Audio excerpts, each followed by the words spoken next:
नमस्कार, आप देख रहे हैं जन एक्सप्रेस। मैं हूं आपके साथ नेहा मौर्य। राहुल गांधी के बाद अब अखिलेश यादव ने भी चुनाव आयोग के खिलाफ मोर्चा खोल दिया है। जिस तरह से राहुल गांधी ने दस्तावेजों के साथ साथ चुनाव आयोग पर वोट चोरी के आरोप लगाए थे, कुछ उसी अंदाज में अखिलेश यादव भी मीडिया के सामने आए हैं। अखिलेश यादव ने पहले ही कहा था कि वोट चोरी हो रही है और यूपी में बहुत बड़े पैमाने पर धांधली हुई, लेकिन चुनाव आयोग की तरफ से कहा गया कि ये झूठ है और भ्रामक है। इसी के बाद अखिलेश यादव भी कई दस्तावेजों के साथ प्रेस कॉन्फ्रेंस करने आ गए हैं और 2022 में समाजवादी पार्टी की तरफ से की गई शिकायतों को मीडिया के सामने सार्वजनिक कर दिया है। अखिलेश यादव ने कहा कि अगर हमने कोई शिकायत नहीं की और चुनाव आयोग हमसे वोट चोरी के मामले में हलफनामा मांग रहा है, तो फिर जिलाधिकारी जवाब किस बात का दे रहे हैं? मतलब हमारी शिकायत सही है तभी जिलाधिकारियों को जवाब देना पड़ रहा है। अखिलेश यादव ने चुनाव आयोग पर निशाना साधने के साथ साथ जिलाधिकारियों की संलिप्तता की जांच करने का मुद्दा उठाया है। सपा अध्यक्ष अखिलेश यादव ने कहा कि कासगंज, बाराबंकी की जौनपुर के जिलाधिकारी जिस तरह से हमारे एफिडेविट पर सक्रिय हो गए हैं, उससे तो ये साबित हो गया है कि चुनाव आयोग की एफिडेविट न मिलने की बात झूठी निकली है। अखिलेश यादव ने कहा कि अब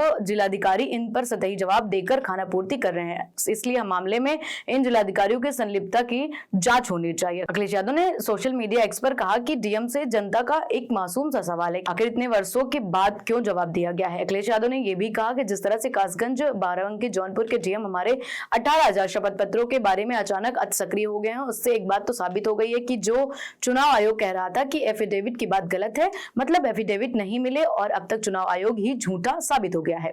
अगर कोई एफिडेविट मिला ही नहीं तो फिर ये जिलाधिकारी लोग जवाब किस बात का दे रहे हैं? अब सतही जवाब देकर खानापूर्ति करने वाले इन जिलाधिकारियों की संलिप्तता की भी जांच होनी चाहिए। अखिलेश यादव ने आगे ये भी कहा कि कोर्ट को इस मामले पर संज्ञान लेना चाहिए कि आखिरकार चुनाव आयोग सही है या फिर डीएम सही है। अखिलेश यादव ने कहा कि भाजपा सरकार, चुनाव आयोग और स्थानीय प्रशासन की मिलीभगत चुनावी तीन तिगाड़ा है, जिसने सारा काम बिगाड़ रखा है और देश के लोकतंत्र पर डाका डाला है। अब जनता इस त्रिगुट की अदालत लगाएगी। दरअसल अखिलेश यादव ने चुनाव आयोग पर वोटों को लेकर जो आरोप लगाए थे, उस मामले पर आयोग की तरफ से अखिलेश यादव के आरोपों को खारिज किया जा रहा था, लेकिन इसी बीच जौनपुर के डीएम की तरफ से अखिलेश यादव की शिकायतों को लेकर सोशल मीडिया एक्स पर जवाब दिया गया है। इसी को आधार बनाकर अखिलेश यादव ने चुनाव आयोग पर निशाना साधा है। आयोग अखिलेश यादव के आरोपों को जुटला रहा है, लेकिन जिलाधिकारी आरोपों पर सफाई दे रहे हैं। अखिलेश यादव ने शिकायतों को लेकर जो पर्चियां जारी की हैं, उसको लेकर जौनपुर के डीएम का मानना है कि जौनपुर की विधानसभा क्षेत्र में 366 5 वोटरों के नाम गलत ढंग से काटने की शिकायत मिली थी, लेकिन बाद में पता चला कि वो 2022 के पूर्व ही मृत हो चुके थे। इसकी पुष्टि संबंधित मृतक मतदाताओं के परिवार के सदस्यों सहित स्थानीय सभासद के द्वारा की गई थी।